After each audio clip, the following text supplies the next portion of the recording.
Ever had a neighbor who thought your pristine, sweat-soaked lawn was just a free-for-all shortcut for their gas-guzzling monstrosity? That's the crap I waded into when Brenda, our HOA's self-anointed beautification czar, decided my corner lot was her personal racetrack. She didn't know my brother's in movie special effects, and I've got a garage full of tricks she'd never see coming. It's a crisp Saturday morning, and I'm out there, Mark, 54, suburban dad, channeling my inner Zen master with my lawn. My corner lot's a thing of beauty, emerald green, edged so sharp you could shave with it. I've just stowed my edger and trimmer in the garage, next to my polite little, keep off grass, sign by the curb. The doorbell camera's humming, ready to catch any critters or kids. Life's good. Then, cue the villain. Brenda, late 40s, HOA busybody, rolls up to the stop sign in her hulking SUV, the kind that screams, I need to compensate for something. She's got her designer sunglasses perched like a crown, yammering on her phone loud enough for the next county to hear. Traffic's light, but apparently waiting 10 seconds is beneath her. Without a glance, she yanks the wheel and plows her Michelin tires right across my lawn's corner. Deep, ugly ruts scar my grass like a middle finger to my Saturday. I'm on the porch, jaw on the floor, waving like a stranded castaway. Does she stop? Nah. She floors it, leaving me with a face full of exhaust and a lawn that looks like it lost a fight with a monster truck. Later that day, I spot Brenda at her mailbox, which is vomiting catalogs like it's allergic to them. Her SUV's parked in her driveway, taking up 2 spaces because of course it is. I'm not looking for a brawl, so I stroll over, all neighborly, and point out the tire tracks that VE turned my lawn into a post-apocalyptic diorama. Hey, Brenda, I say, calm as a monk, you kinda drove across my lawn earlier. Left some damage. Mind sticking to the road next time? She barely looks up, waving a manicured hand like she's swatting a fly. Oh, was that your lawn? It's just easier to cut the corner there. No big deal, it'll grow back. Then she struts off, phone glued to her ear again. No big deal. I've spent hours, coaxing that grass into perfection. My blood pressure's doing the samba, but I keep it cool. Inside, I'm screaming, lady, my lawn's got more dignity than you're driving. Alright, fellas, let's hit pause. Brenda just steamrolled my property and my patience like it's her God-given right. What would you do here? Am I nuts for caring about my grass, or is she the one who needs a reality check? Drop it in the comments. How do you handle a neighbor who treats your yard like their personal highway? Next morning, I'm out there with a rake and some seed, patching up Brenda's carnage. I'm done playing nice. I hammer in a bigger, bolder, "No driving on grass" sign, professionally made, no mistaking it. Then I line the curb with bright orange safety cones, the kind you can't miss unless you're legally blind or just don't give a damn. I step back, admire my handiwork. Try me now, Brenda, I mutter. Hours later, I'm inside when I hear the rumble of her SUV. My doorbell cam pings. I grab my phone, and there she is, slowing down, eyeing the cones like they're a personal insult.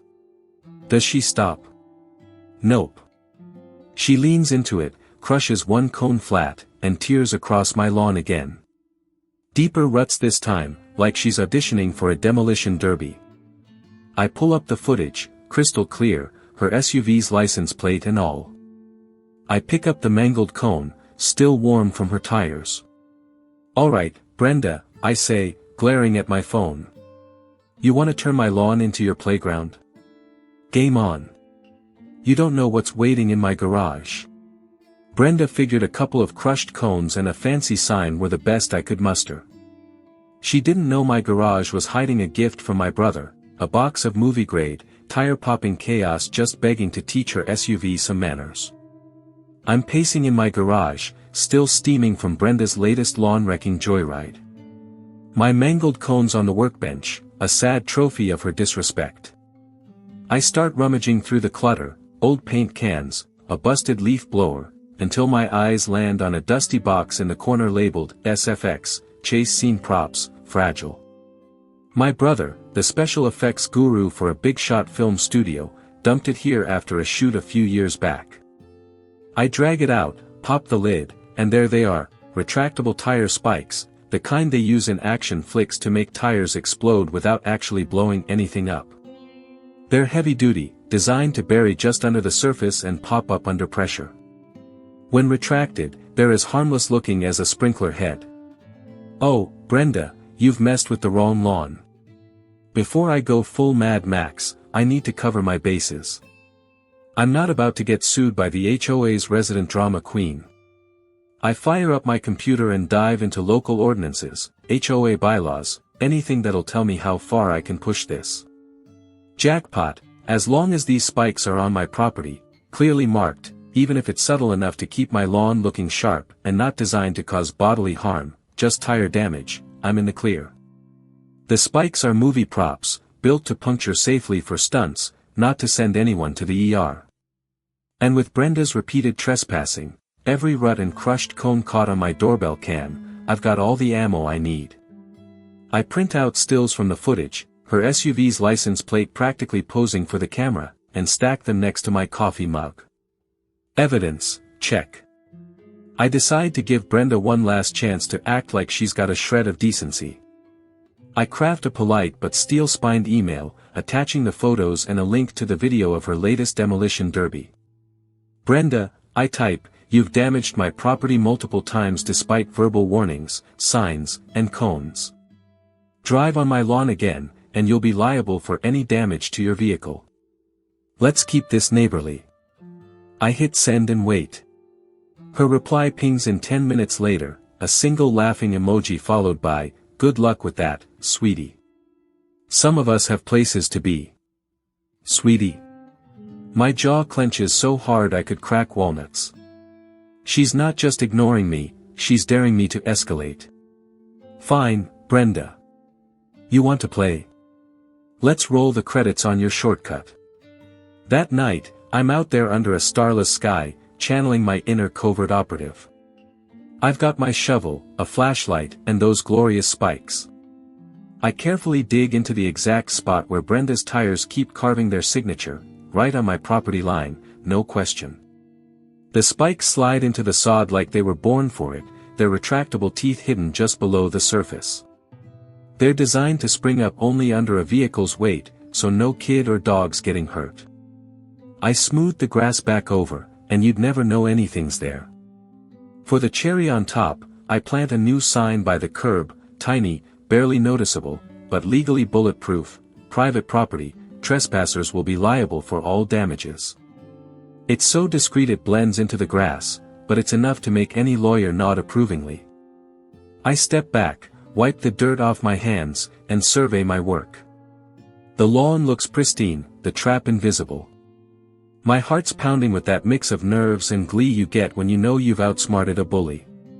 Come on, Brenda, I mutter, glancing at the doorbell cam winking in the dark. Let's see how your SUV handles a taste of Hollywood. Brenda was used to steamrolling anything in her path, neighbors, cones, common decency. Today, her tires were about to meet their match, and it was going to be a blockbuster. Mid-morning, I'm camped out on my porch, pretending to read the newspaper but really keeping one eye on the street. My coffee mug's perched on the rail, steaming in the cool air, and my phone's propped up, recording everything. The tiny, private property, trespassers will be liable, sign is barely visible by the curb, but it's there, doing its legal duty. My heart's thumping, not from the caffeine, but from knowing Brenda's daily shortcut routine is about due. Those retractable tire spikes, buried under the sod like Hollywood landmines, are ready to deliver some long overdue justice. Right on cue, I hear the familiar rumble of her SUV. She barrels down the street, sunglasses glinting like she's auditioning for a bad action flick. As she nears my corner, she slows just enough to glance at the new sign. I can almost see her smirk, that "who's gonna stop me" look she's mastered. Without a second's hesitation, she yanks the wheel, aiming her beast of a vehicle straight for my lawn's corner, same as always. My grip tightens on the newspaper. Showtime. Her front passenger side tire rolls onto the prepared patch of grass, and, hiss, the sound cuts through the morning quiet like a gunshot. Before she can react, the other front tire follows, hiss, and her SUV lurches like a wounded rhino. The whole thing grinds to a lopsided halt, half on my lawn, half on the street, sagging pathetically on two spectacularly flat tires. My doorbell cam's catching every glorious second, and so's my phone. I have to bite my lip to keep from laughing out loud. Brenda sits there for a moment, stunned, her phone still glued to her ear. Then the driver's door flies open, and she stumbles out, heels sinking into my grass. She stares at her flattened tires, face twisting from confusion to full-on rage. "What the hell?" she screeches, spinning to face me. She points a manicured finger, her voice hitting a pitch that could shatter glass. You did this. You booby-trapped your lawn. This is assault." I set my newspaper down, nice and slow, and grab my coffee mug like I'm in no rush. "Morning, Brenda," I say, strolling over with the calm of a man who knows he's holding all the cards. "Looks like you've got a couple of flats there. Must have driven over something sharp." I gesture vaguely at the lawn, keeping my face as innocent as a choirboy's. "Sharp?" she spits, practically vibrating with fury. "You sabotaged me. I'm calling the cops. You're going to jail for this." She's waving her phone now, like it's a magic wand that'll make me disappear. A few neighbors peek out from their windows, drawn by the commotion. Good. I want witnesses. "Actually, Brenda," I say, leaning against my mailbox, "you trespassed on my property, again, despite verbal warnings, signs, cones, and a very clear email. I just took steps to protect my lawn, all on my own land. There's a sign right there, you know." I nod toward the tiny legal notice, which she clearly didn't bother reading. Her eyes flick to it, and for a split second, I see doubt creep into her expression. But she doubles down, because of course she does. "This is outrageous," she yells, now pacing beside her crippled SUV. "You can't just destroy people's property. I'm the head of the beautification committee. I keep this neighborhood looking good, and you're out here setting traps like some kind of psycho." I take a sip of coffee, letting her rant. "Funny you mention beautification," I say. "Those ruts you've been carving in my lawn aren't exactly award-winning landscaping. And I didn't destroy anything, you did that to your own tires by driving where you don't belong." She's about to fire back when a neighbor, old Mr. Jenkins from across the street, shuffles out in his bathrobe, squinting at the scene. "Everything all right, Mark?" he calls, eyeballing Brenda's SUV like it's a beached whale. "Just fine, Jenkins," I reply, giving him a wave. "Brenda's having some car trouble. Seems she took a shortcut that didn't pan out." Brenda's face goes tomato red, and she starts dialing her phone, muttering about pressing charges. I'm not worried. My spikes are on my property, legally marked, and I've got a mountain of evidence proving she was warned. Still, my pulse is racing. This is the moment I've been building toward, and it feels better than I imagined. As Brenda fumes, I glance at my phone, confirming the footage is still rolling. The doorbell cam's got a perfect angle too, her SUV's license plate, the flattened tires, her whole meltdown, all preserved in high def. I'm tempted to pull up the video right there and play it for her, but I hold off. Let her dig her own grave. "Brenda," I say, keeping my voice steady, "you might want to calm down before the police get here. They're going to ask why you kept driving on my lawn after I begged you to stop. They'll probably want to see the video of you flattening my cones, too. And that email where you laughed off my warning? That's not gonna look great." She freezes, her phone halfway to her ear. For the first time, she looks genuinely rattled, like she's realizing this isn't going her way. But she's too deep in her own ego to back down. "You're bluffing," she snaps. "You're the one who's going to regret this." I shrug, taking another sip of coffee. "We'll see. But I'd get that tow truck on speed dial if I were you. The neighbors are gathering now, a small crowd forming at a safe distance. Mrs. Carter's out with her dachshund, whispering to the guy next door. They're not exactly Team Brenda, she's been lording her HOA power over everyone for years. I catch a few smirks, a couple of thumbs up. It's like the whole street's been waiting for someone to knock her down a peg. Brenda's still ranting, but her voice is losing steam. She's starting to glance at her SUV, at the tires sagging into my lawn, and I can tell she's doing the math on how much this is going to cost her. I almost feel bad. Almost. I head back to my porch, letting her stew. My phone's got the evidence, my lawn's got the spikes, and I've got the high ground. Call whoever you want, Brenda, I say over my shoulder. But you might want to read the fine print on that sign next time. As I settle back into my chair, newspaper in hand, I hear her muttering about lawsuits and vandalism. I just smile. The cops are coming, and I've got a feeling this is about to get even better. Brenda thought the police were her personal attack squad, ready to haul me off for daring to defend my lawn. She didn't realize she was about to star in a police report that'd make her the neighborhood punchline. The scene on my lawn is pure chaos. Brenda's SUV is slumped there, 2 flat tires sinking into the grass she's been treating like her private road. She's pacing, yelling into her phone about assault and criminal traps, while a small crowd of neighbors lingers, whispering and sneaking grins. My coffee's still warm, my phone's still recording, and the tiny, private property sign is doing its quiet, legal work by the curb. I'm leaning against my porch rail, calm as a sunny day, when a patrol car rolls up. 2 officers step out, one looks bored, like he's seen this nonsense 100 times, the other's got a half smirk, probably sensing a story worth retelling at the station. Brenda pounces before they're even out of the car, waving her arms like she's directing traffic. Officers! Arrest this man, she shrieks, jabbing a finger at me. He booby-trapped his lawn. He destroyed my vehicle. This is a violent attack. Her sunglasses are slipping down her nose, and she's practically spitting with rage. The board officer, a stocky guy with a name tag reading Sanchez, raises an eyebrow. The smirking one, Daniels, starts jotting notes, clearly entertained. I step forward, coffee mug in hand, and give them a nod. Morning, officers. You want the short version or the full cinematic experience? I say, keeping my tone light but respectful. Daniels chuckles under his breath, and even Sanchez cracks a tiny smile. Let's start with the short, Sanchez says, folding his arms. Fair enough, I reply. This is my property. That's Brenda, who's been using my lawn as her personal turn lane for weeks, despite multiple warnings, verbal, signs, safety cones, and a formal email.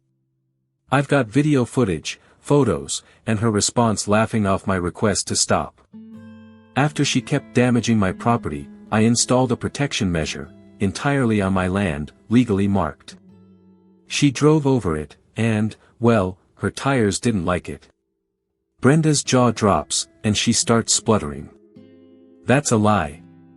He's a maniac. He put spikes in his lawn. Spikes. That's illegal. She's flailing now, and the neighbors are eating it up. Mrs. Carter's dachshund yaps, adding to the circus. Sanchez holds up a hand to quiet her. Ma'am, we'll get to you. Let's see this evidence, he says, turning to me. I motion them over to the porch, where I've got my phone ready. I pull up the doorbell cam footage, crystal clear clips of Brenda's SUV tearing across my lawn, flattening cones, and ignoring signs. I show them the stills I printed, each dated, with her license plate front and center. Then I open my email, displaying the message I sent her, complete with the attached photos and video link, and her reply with that smug laughing emoji and, good luck, sweetie. Brenda's face is a mix of fury and panic as the officers watch the footage. Daniels is trying hard not to laugh, and even Sanchez looks impressed. You warned her multiple times, Sanchez says, more a statement than a question. Every way I could think of, I say. Verbal, signs, cones, email. She kept going. So I used movie props, retractable tire spikes, designed for film stunts to safely deflate tires. My brother works in special effects. Left them in my garage years ago. I point to the box labeled SFX, chase scene props, sitting by the garage door. They're not traps, just deterrents, installed on my property, with a sign warning trespassers. Daniels walks over to inspect the box, then heads to the lawn. He crouches by the tiny sign and the patch where Brenda's tires met their doom. Well within your property line, he mutters, poking at the grass. And this sign's clear enough for legal purposes. Brenda's losing it now. This is insane. You can't just destroy someone's car. I'm suing. I'm pressing charges. Sanchez sighs, like he's dealt with her type before. Ma'am, he says, you trespassed repeatedly, despite warnings. He's got video, photos, and your own email proving it. Property owners can use reasonable, non-lethal measures to protect their land, especially with notice. You drove over his deterrent. That's on you. Daniels chimes in, you're lucky it was just tires. Could have been worse if he'd gone full Home Alone. The neighbors snicker, and Brenda looks like she's about to combust. Sanchez pulls out a notepad and starts writing the report. Here's the deal, he says. We're noting your trespassing, his warnings, and the property protection. You've got no criminal case here, his measures were legal. As for your tires, that's a civil matter. You drove where you weren't supposed to, ignored warnings, and damaged your own vehicle. You can try a lawsuit, but good luck with that evidence stack. He turns to me. You're in the clear, but maybe swap those spikes for a fence next time. Less drama. I nod, keeping my grin in check. Fair point, officer. They issue Brenda a warning for reckless driving, turns out, cutting across private property counts, and note the damage to my lawn and cones. File a claim with her insurance if you want compensation, Daniels says, handing me a copy of the report number. Brenda's silent now, staring at her SUV like it betrayed her. As the officers head back to their car, Daniels calls over his shoulder, nice lawn, by the way. Keep it sharp. The neighbors disperse, some tossing me nods of approval. Brenda's on her phone again, probably calling a tow truck, her voice a mix of defeat and leftover venom. I head back to my porch, coffee cold but my mood sky high. The report's in my favor, the evidence is ironclad, and Brenda's reign of lawn terror just hit a wall. I glance at the SFX box, safely stashed back in the garage. Thanks, bro, I mutter, toasting the air. This isn't over, she'll probably try something stupid in court, but for now, my lawn's safe, and I'm the guy who took down the HOA dragon with a little movie magic. Brenda learned a pricey lesson about property lines and movie props. The neighborhood learned that sometimes, a dash of creative vengeance is all it takes to restore peace. The fallout hits Brenda like a freight train. She's stuck footing the bill for 2 new SUV tires, those oversized beasts don't come cheap, and a tow truck to haul her humbled ride off my lawn. Word spreads fast, and by evening, she's the talk of the block, her HOA crown slipping. The association, after reviewing the police report and my stack of evidence, sends her a stern letter about respecting private property and community rules. No fine, but it's a public slap on the wrist, and for someone like Brenda, that stings worse than a ticket. The neighbors are loving it. Old Mr. Jenkins gives me a knowing nod when I pass by, and Mrs. Carter slips a coffee shop gift card under my door with a note, thanks for handling the lawnmower. Another guy, Tom from down the street, stops by with a 6-pack and a grin. Heard you took her down with movie props, he says. You're a legend. I just shrug and crack open a beer. Feels good to have the street's respect, even if I didn't do it for the applause. The weeks that follow are pure bliss.